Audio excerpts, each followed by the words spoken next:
30도씩 회전을 시켜야 되는데 그 작업을 하면은 또 지작물이 없어야 됩니다. 그렇기 때문에 저렇게 방향을 맞추는 겁니다. 허브의 내부에는 영도 기준점이 있다. 이 기준점에 정확하게 맞춰 조립해야 한다. 이것은 블레이드 비치각을 계산할 수 있는 기준점이기 때문이다. 첫 번째 블레이드 조립 작업이 시작됐다.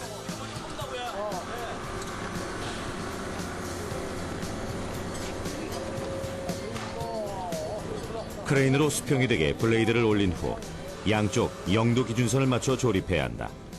만약 기준선을 맞추지 않을 경우 정격 출력치가 나오지 않을 수도 있다. 자, 박 기사님, 자, 우로 한번 깔자. 자, 박 기사님, 우로. 스톱. 요사에서 피칭 한번 시기 봐라. 허브를 먼저 올리고 블레이드를 하나씩 올리는 경우도 있지만 작업 시간을 단축하고 바람의 영향을 덜 받기 때문에 블레이드 3개를 허브에 먼저 꽂은 후 한꺼번에 올린다. 예, 저희는 지상에서 로타 허브에 블레이드 3개를 조립하여 크레인을 이용하여 인양을 하게 됩니다. 그 블레이드를 조립할 때는 바람의 영향을 많이 받기 때문에 초속 8m 이하에서 조립하여야 됩니다. 좀 잡아넘기가. 바람을 이용해 에너지를 얻는 풍력 발전기. 그런 발전기를 설치하는 데 있어서 가장 큰 방해 요소 또한 바람이다.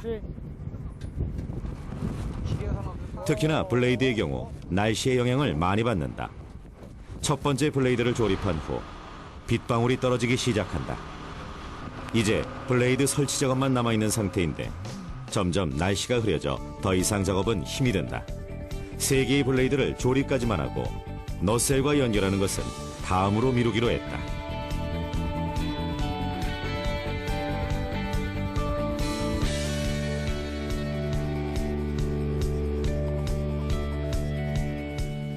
이틀 동안 내린 비가 멈추고 오랜만에 햇살이 내리쬐다. 비로 인해 중단됐던 작업이 다시 시작됐다. 가장 까다롭고 위험한 작업만 남아있다. 일단은 나셀이 5도의 틸팅 각을 가지고 있기 때문에 이 5도의 틸팅 각을 유지한 채로 로터 조립체를 부착하는 게 쉽지가 않고요. 상부에서 바람이 조금이라도 있다고 하면은 보통은 블레이드에 고정 로프를 연결을 해서 지상에서 인력으로 줄을 당겨서 로터 조립체의 미세한 위치를 잡아서 그 잡은 채로 조립을 하고 있습니다. 너셀의 경우 5도 정도 기울어져 있다. 거센 바람이나 블레이드 회전 진동에 유연하게 움직일 수 있도록 설계되어 있는 것이다. 또 회전하는 블레이드가 타워에 부딪히는 것을 방지하기 위해 일정한 틸팅각을 유지해야 한다. 때문에 너셀에 허브를 장착하는 일이 쉽지 않다.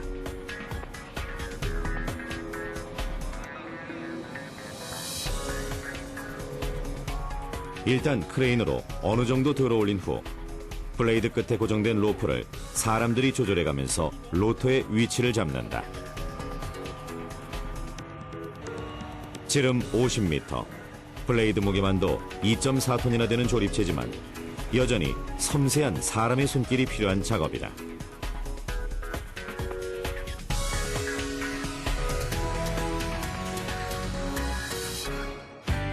드디어 블레이드 장착에 성공하면서 또 하나의 풍력 발전기가 완성됐다.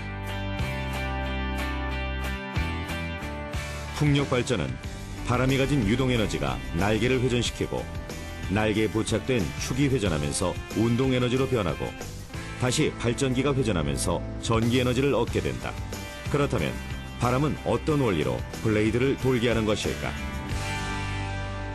풍력 발전기가 바람을 받아서 이제 회전 에너지를 유발하게 됐을 때 블레이드에 작용할 수 있는 하중은 양력, 항력, 모멘트가 있을 수 있습니다. 그 중에서 이제 양력은 풍력 발전기를 회전시키는 성분으로 활용되게 되고 항력은 풍력 발전기 회전을 저해하는 성분으로 활용되게 되겠습니다. 수평축 풍력 발전기의 경우 날개를 돌게 하는 힘은 바로 양력이다. 양력은 에어포일, 즉 블레이드 단면 위아래의 압력차로 인해서 생긴다. 일반적으로 블레이드 단면 위쪽은 압력이 낮고 아래쪽은 압력이 높다. 그래서 양력은 날개의 위쪽에 발생하게 된다. 비행기를 뜨게 하는 힘도 양력이다. 비행기 날개 앞부분이 살짝 들려져 있는데 이는 양력을 더 많이 발생시키기 위함이다. 평평하게 들었을 때와 앞쪽을 살짝 들었을 때 차이를 직접 실험을 통해 알아보기로 했다. 동일한 속도에서도 차이가 크다는 것을 확인할 수 있다. 비행기 날개 단면을 살짝 들어 올리면 불어오는 바람과 날개와의 각도, 즉 받음각이 커지게 되고 날개에 발생하는 양력도 증가하게 된다. 양항비라고 하는 것은 그 주어진 에어포일에 대해서 일정한 받음각에서 양력과 항력의 비율을 얘기하는 겁니다. 그러니까 에어포일이 특정한 받음각에 대해서 양력이 크고 항력이 작다는 것은 그만큼 풍력발전기의 회전 에너지를 더 많이 추출할 수 있는 의미가 되므로 양항비를 최대화하는 것이 주요한 요소가 되겠습니다. 요즘에는 블레이드가 점점 대형화되는 추세다. 그래서 3메가와트급 풍력발전기의 경우 블레이드의 길이가 약 43m 정도로 길다. 블레이드는 일단은 가벼워야 됩니다. 가벼워야 되고, 그리고 바람에 계속 그 진동을 받아야 되기 때문에 강성이 또 요구되는 특수한 그 제품이 되겠습니다.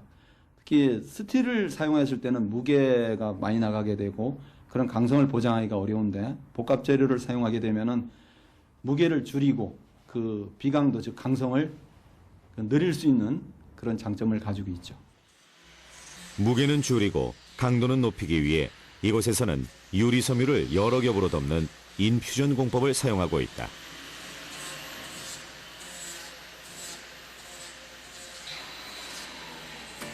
먼저 블레이드를 만들기 위해서는 석고를 뜨듯 틀이 필요하다. 그 틀에 유리 섬유를 겹겹이 쌓은 다음 진공 작업을 한다. 이때 진공 작업을 하는 이유는 겹겹이 쌓은 유리 섬유 사이에 공기를 빼내고 수지를 잘 침투시키기 위해서다. 그런 다음 적정 온도로 단단히 굳히면 하나의 블레이드가 완성된다.